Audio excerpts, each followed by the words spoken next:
You see this? This is how many games we've won in a row. 4. You see this? This is how many points we're above Liverpool. 5. And top 5 should get Champions League. So 5 points above 6. With West Ham next, who are annoyingly in really good form. And West Ham have been really good their last 3 games. So the timing of that isn't ideal. But hopefully we do beat West Ham, make it 5 in a row. Hello, and welcome back to Riley's Talks Football. Welcome back to your live Manchester United news, transfer news, and update show. Lots to talk about. Man United going for Tonali, Bruno Guimaraes, links we'll probably touch upon later in the show. But the main stories are about Kobbie Mainoo and Lisandro Martinez, 2 of our best players yesterday, along with Bruno Fernandes, 2 of our best players on the ball, most technically gifted players on the ball. And you can see exactly why La Liga wants them now. The first story on Lisandro Martinez is coming out of Spain, and I think it's pure rage bait. I think it is pure rage bait. Barcelona apparently confident that they can get Lisandro Martinez, that he'd leave Man United for Barcelona. I think he could be tempted by Barcelona, but I don't think Lisandro Martinez would demand a way out of Man United to go to Barcelona. So the first story is that Barcelona believe that they can come in and steal Lisandro Martinez. The second story is obviously that Mainoo, obviously his contract's running down. United need to get him on a new contract, which United are confident of doing. And I think Mainoo will sign a new contract and be part of the future. But Real Madrid obviously looking at Kobbie Mainoo. They've been following his contract situation for a while. And interestingly, what has sparked this is actually Madrid fans were kind of ranting yesterday that they need a player like Kobbie Mainoo. Like I've seen a few Real Madrid fans and fan channels and fan forums, all sort of talking about how Kobbie is what Real Madrid needs. So hands off, because we're seeing a really good Kobbie Mainoo these last few games. We're seeing a very good Lisandro Martinez on his return. And I did do a video on Lisandro Martinez earlier today. So make sure to check that out after today's live stream. But yes, we're going to talk about the news. We're going to talk about the stories. There is rumours as well that we're looking at Matheus Fernandes going on behind the scenes, but no one in mainstream media has really linked us to Matheus Fernandes yet. But I think that's someone we'd maybe be linked to if we felt that Bruno was going to go. He obviously plays for West Ham and is a very good player. Have Man United ever sold to Barcelona? Well, yes. Well, Rashford's alone. I feel like we have when I was younger. I bet there's a really obvious name. Man United ever sold to Barcelona? Obviously, I know we sold to Madrid, like Ronaldo and stuff. Have we ever sold to Barcelona? I don't know, actually. We got Marc Girard off Barcelona. That's a good question. Have Man United ever sold a player to Barcelona? Probably before I was born. PK, right? I think PK went from us to Barcelona. I mean, I'm pretty sure he did. So we have. People saying PK. Pass to go from broke to having 100 million every week. Well, this is why I think the story is rage bait. This is why I think this is Lisandro Martinez's story is rage bait, because it talks about Barcelona wanting to do a loan deal. Yes, a loan deal. I am convinced that this is pure rage bait. I'm convinced. Like, obviously, this story's got like 1 million views on Twitter across platforms, and people are speaking about it. But I am it just has to be rage bait, surely. Like, I don't believe this. I do. Well, I believe that Barcelona are looking at Sandro Martinez because Barcelona need a left-footed centre-back that's good on the ball. Barcelona will be looking at Lisandro Martinez and Schlotterbeck. They need a left-footed centre-back that's good on the ball. So I believe that Lisandro Martinez is a Barcelona target. I don't believe that Barcelona are going to get him. Like, I don't think we have anything to worry about. I think it's rage bait. Mark Hughes, yeah, knew it'd be someone before I was born. PK is technically from La Masia, yeah. Major breaking. Barcelona are confident they can sign Lisandro Martinez for Man United this summer. Okay. But this is why I think it's rage bait. They're open to a loan deal with an option to buy. Are you stupid? Are you dumb? There's no way. Like, Barcelona are already trying to get Rashford for cheaper than his 26 million buy option, even though he's been playing like a 40 million player. They're trying to get him cheaper than the 26 million buy option. That's cheeky in itself, because Rashford's willing to take a massive wage cut to come to you lot. Lisandro Martinez, or we want Lisandro Martinez on loan. Do you think we're going to loan Lisandro Martinez to you? Do you seriously think that you could come knocking on Man United's door and see if they would loan Lisandro Martinez? He's literally a starter when fit.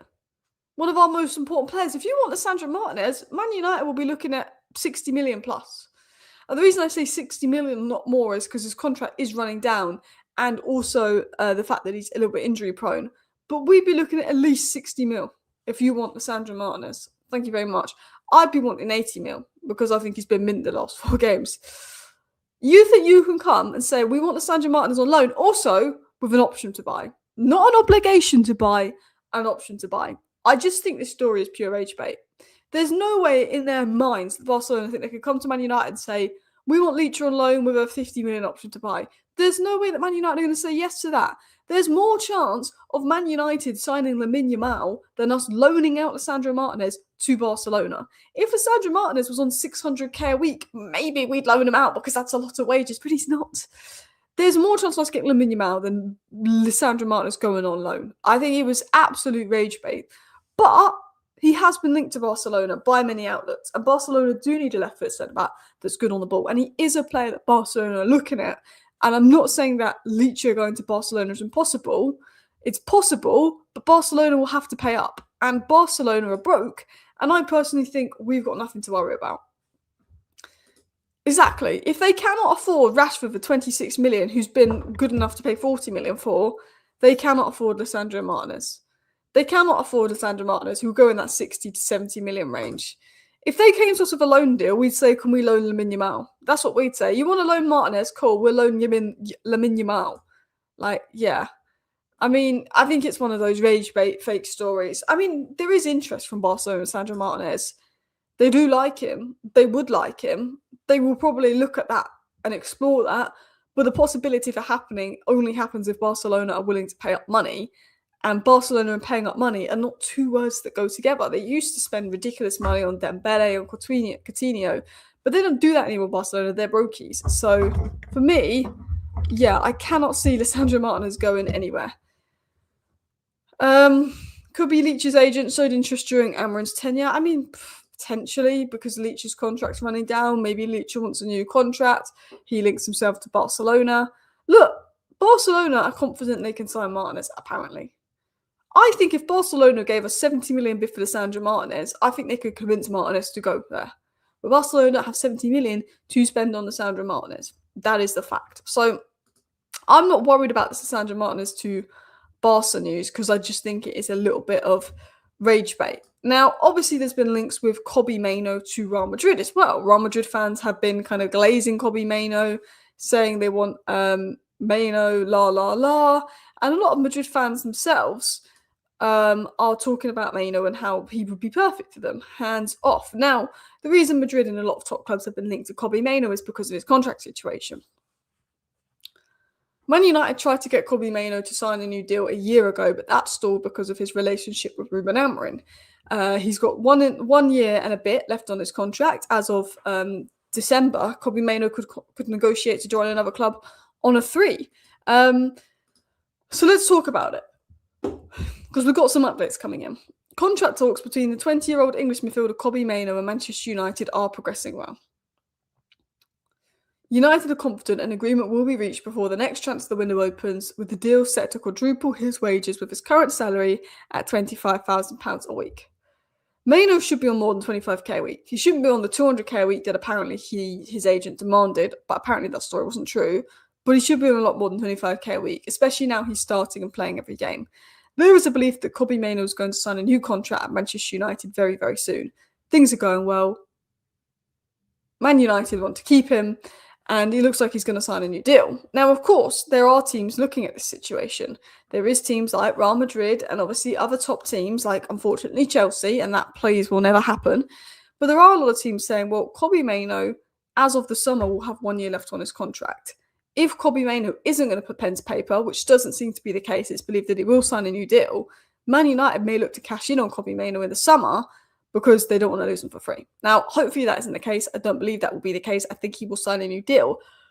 But obviously a lot of top clubs are circling and looking at Kobbie Mainoo because of this and because this could be a possibility. For me, I don't see it happening. I think he signs a new deal. I think that shushes out the noise, and I think he stays at Manchester United long term. But obviously, one of the clubs that need a Kobbie Mainoo and have been linked to him is Real Madrid. Real Madrid are closely monitoring Kobbie Mainoo amongst other clubs, and that was said by Mike Keegan of the Daily Mail, and he's a very credible source. Now, he obviously said this when Amram was in charge, but he said Real Madrid are closely monitoring Mainoo's situation. Now, there's been rumours of Real Madrid having a look at Mainoo, and now Real Madrid fan accounts are talking about Mainoo and saying he's everything that Real Madrid need, which is kind of spiking that, oh, if Mainoo doesn't sign a new deal, we should go raid him from Madrid fan accounts. Mainoo has shown no interest in Real Madrid, and I do think some talk of Mainoo to Real Madrid could actually be pushed out by Mainoo's agent to put some pressure on Manchester United to give Mainoo the best deal possible. Same with the Barcelona Licha story. If I'm going to be honest, I'm not worried about Licha leaving. I'm not worried about Kobbie Mainoo leaving. I'm not worried about much right now. I'm just focused on West Ham, focused on Michael Carrick-Ball. And look, Man United might be one of the most entertaining teams to watch in the league right now. And let's just hope this continues. Most important thing is an outs this summer. I think we need to just get Højlund and on and those people out who should go. The most important thing is ins, and we're going to talk about that. Euro's more likely to join Real Madrid. I mean, it's one to watch. There was a rumour that Euro was unhappy from like a nonsense source. I think Euro is smart enough to realise that we've literally got no games between now and the end of the season, and he's probably not going to play a lot till next season. Do you know what I mean as well? La Liga is too broke. I mean, probably. Ask 150 million for Mainoo if Madrid really want him. Yeah, I don't think we'd get that much. They've also been linked to Enzo Fernandez, who probably is better suited to La Liga. But I want to talk about the ins. I want to talk about the players that Manchester United have been linked to in regards to coming in. Someone said stop this. Stop what? Stop what? Don't know. You can't say stop this and tell me what to stop. Because I don't know what you're on about. Ahmad 120k a week, and Boom 150k a week, Cunha 108k a week, Jorgen 40k a week. So those things need to be considered when setting his wages. Yeah, I think 100k a week is probably a nice wage. He'll probably want more because he's been mint the last few games. Alice, do you think we'll finish above Liverpool? Well, looks that way. Anyway, let's talk about the news. Let's talk about the Tonali news. So, Sandro Tonali is on Man United's shortlist ahead of their midfield rebuild in the summer, and the Newcastle midfielder is among those they're looking at. Now, the guy that broke this news, Mike McGrath, actually did break the Mbeumo story and is a pretty credible source of information. If you want more detail, he said that Tonali is expected to be at the heart of a transfer saga this summer, as his agent revealed last week his client is considering his future. Tonali's agent is basically, to be honest, if I was a Newcastle fan, I'd be well peed off. Tonali's agent is acting like a prick. It gets to the last day of the January window and Tonali's agent decides to act out and tell the world that Tonali is open to leaving Newcastle, which is not what you want on the last day of the January window because you can't move anyway. There's not enough time to replace you. Newcastle are in trouble. You've not been at your best the last 2 months for Newcastle. They've had injury issues. If I'm a Newcastle fan, I'm peed off with the whole situation. Now, Tonali cannot be punished for what his agent is saying. Tonali's agent is causing a stir, and Tonali's agent has chosen to do that, and Tonali might not want him to do that. But obviously, Tonali, who, if you'd asked me 3 months ago, I would have said is impossible to get. There's no way Newcastle sell him, and would he even come to us? Would he even leave Newcastle for us? That's a question, you know. Would he want to go back to Italy? If he was going to go to a Premier League club, would he rather go to Arsenal or Man City, who are a bit better than us right now? But all of a sudden, Manchester United have sort of switched their attention to Tonali. Elliot Anderson looks like he's going to go City, so maybe United are focusing their attention to Tonali, who I think is, I know he's not been at his best the last 2 months, but I do think Tonali is a better player than Elliot Anderson. And, you know, there's a feeling he could be available in the summer. Newcastle are not an easy club to deal with. The Isak saga showed you that. I think Newcastle were doing everything in their power to keep Bruno Guimaraes. I think Bruno Guimaraes is their Bruno Fernandes. And to be fair, I can't see Bruno Guimaraes leaving Newcastle unless he was to go abroad. I could never see him leaving Newcastle for another Prem club. I think he's very loyal to them. I think he's their Bruno Fernandes. Whereas I think Tonali, because of his agent and the latest stuff, maybe isn't so loyal to Newcastle. 3 months ago, I would have said no chance. Now, with the rumours, I'm thinking, well, maybe he's going to do an Isak. Maybe Tonali's going to do an Isak. I'm not sure. Would he do an Isak to come to Man United? I'm not sure. Will Newcastle want to sell? Probably not. I know he's dropped off this season. Probably not. But Elliot Anderson wants City. Adam Wharton could go to Liverpool. Sandro Tonali is someone that Man United are going to look at and go, he is mint. He's a top player.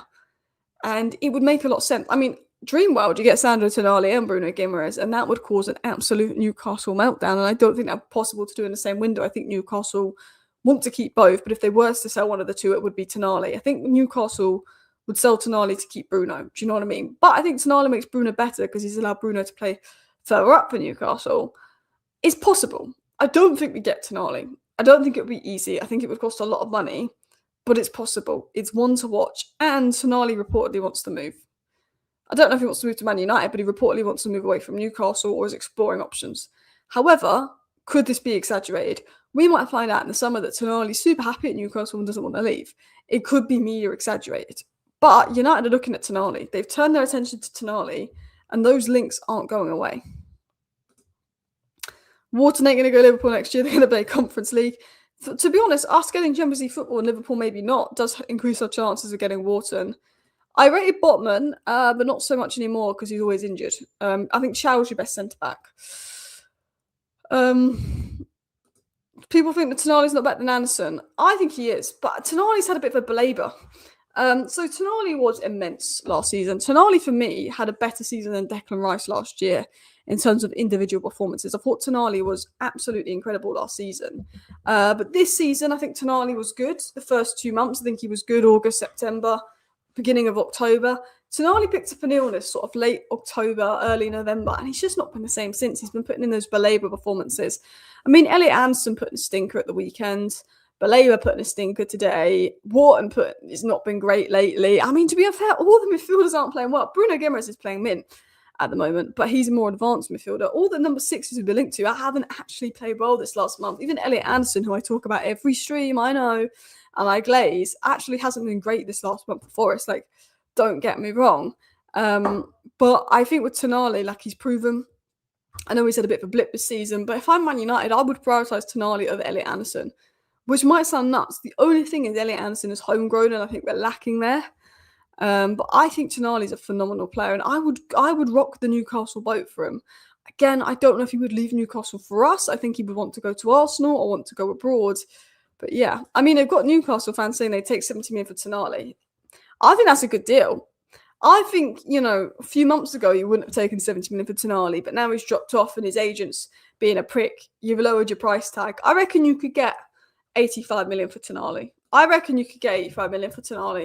Because I'm thinking, like, if you look at Enzo Fernandez and you look at Moises Caicedo, I think Tonali will be in the 80 million range. He's also 25, so he's also quite young. I don't think he would... 70 million, I'd go for that. Alanga was 50 million, so if you can get Tonali for 70.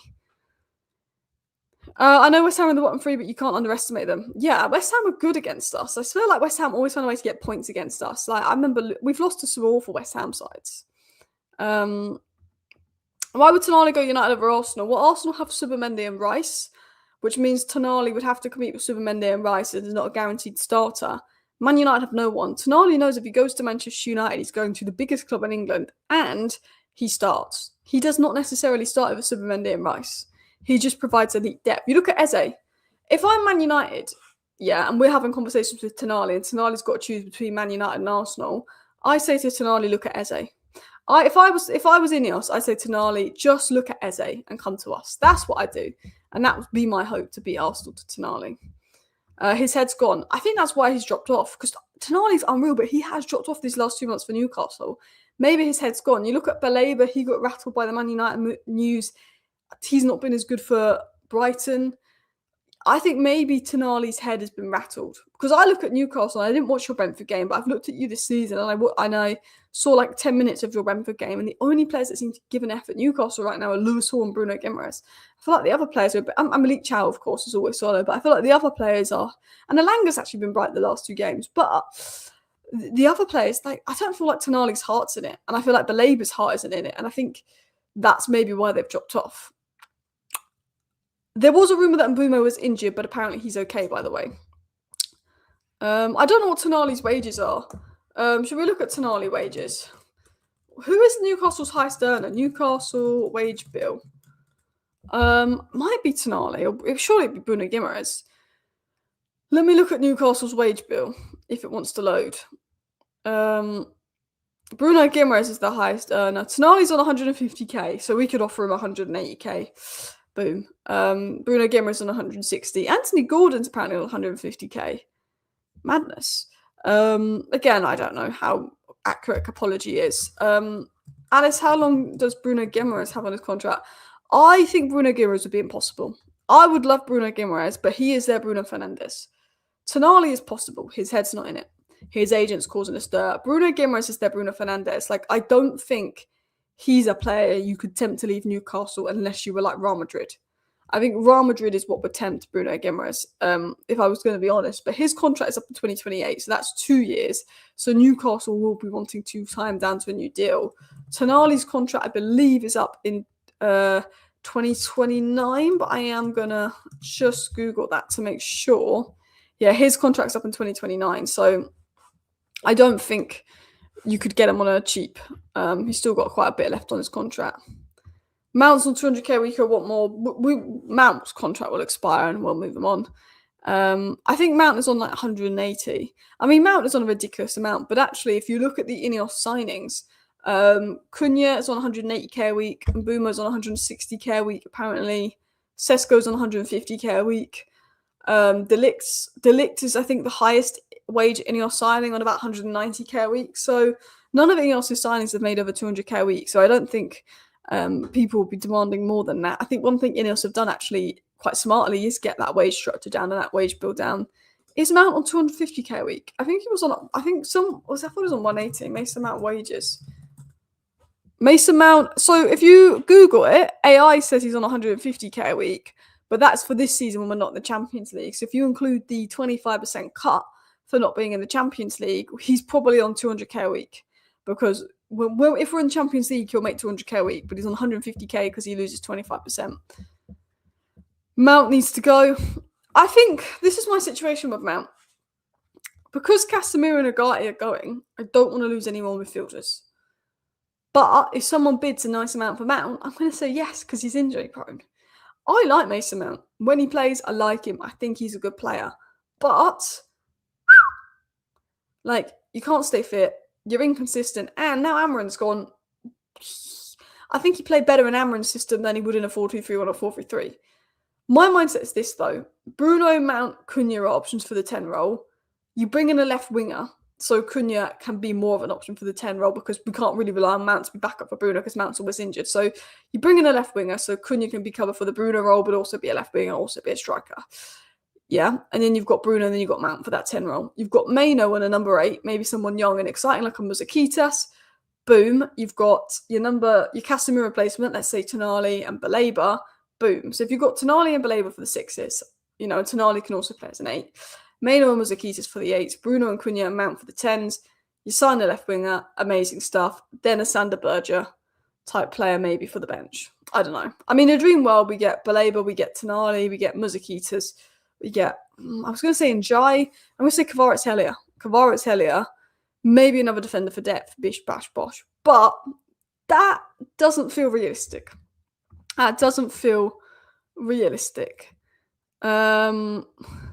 Mount's been disappointing since 2022. Forget about injuries, the performances are still the same. Dreadful and mainly quiet, never took his chances. I disagree. I think he's been mixed. I think he's had bad performances and good performances when fit. Like the Europa League final was a disaster, but he was very key in the semi-final, for example. I think Mount had some genuinely good games this season when he played, and I felt that we were better with Mount and the team at points this season because I felt that he suited Amarin's system and did a good job. But yeah, Mount's had a lot of games where he has been a ghost. I do think there's a player in Mount. I do think there's quality in Mount, but it's the fitness. I mean, you know what? I would happily give you 50 million a Mount for Tonali. I'd happily give you 50 million a Mason Mount for Tonali. Eddie Howe would love Mason Mount because he's British as well. Obviously, he's not a Tonali replacement. He plays further up. Madrid and Barca better stay away from Mainoo. Hopefully, they will. And Giant Adam Wharton would be great signings. I agree. Adam Wharton's not been great the last couple of games, but I agree. Who would you sign at left back? Nathaniel Brown, but I think that would be out of budget, and I think he'll go to Bayern. Alice, do you remember when we almost got Cucurella on loan and now he's one of the best left backs in the league? That's mad. Chelsea almost gave us Cucurella on loan. Imagine if we'd actually signed Cucurella off Chelsea, because he's actually a good left back. He just had like one bad season at Chelsea and then they wanted him gone. That Chelsea regime is brutal. They wanted him gone after like one bad season, didn't they? In terms of other news, we have been linked to Bruno Guimaraes. I'm going to be honest. I think the chances of getting Bruno Guimaraes is 0.1%. I think he's very loyal to Newcastle, and I could only see him leaving Newcastle for a Real Madrid. I think he is their Bruno Fernandes. I think Tonali would be a lot more possible, but let's see. Ben Jacobson on the United stand with Bruno Guimaraes. My understanding is there's a kind of verbal agreement in place that for 80 million for a Champions League club, Newcastle would engage. I'm told that if somebody is to move for Bruno Guimaraes within England, it's more likely to be City than United, and City will likely have a conversation for Elliot Anderson as well. If City got Bruno Guimaraes and Elliot Anderson, I'd actually lose my mind. Honestly, I'd lose my mind. That would be unreal business from them. I don't think he would go to a Premier League club. I think what will happen is they keep Bruno Guimaraes, they give him a new deal, he's loyal to the club. I think Tonali would be the one that leaves. But I would love Bruno Guimaraes. He's been so much better than Tonali this season. Bruno Guimaraes isn't necessarily a Casemiro replacement because he's better as an 8 and further up. But yeah, I think Tonali is better as a 6, Bruno Guimaraes is better as an 8. But I mean, that would be unreal. What exactly does City want? They're just greedy. You know what? Hopefully those 1-1-15 charges get found out soon, and because City just are spending and spending and spending while they've got 115 charges that no one's talking about. Well, people are talking about it, but no one's doing anything about. Yeah, I go. It's just not fair. I'm just hoping that Pep Guardiola leaves City, they fall apart. Yeah, I'm just hoping the worst for Manchester City over the next few years. If I was to be, I say brutally honest. It's not really brutally honest. I think a lot of people agree with me.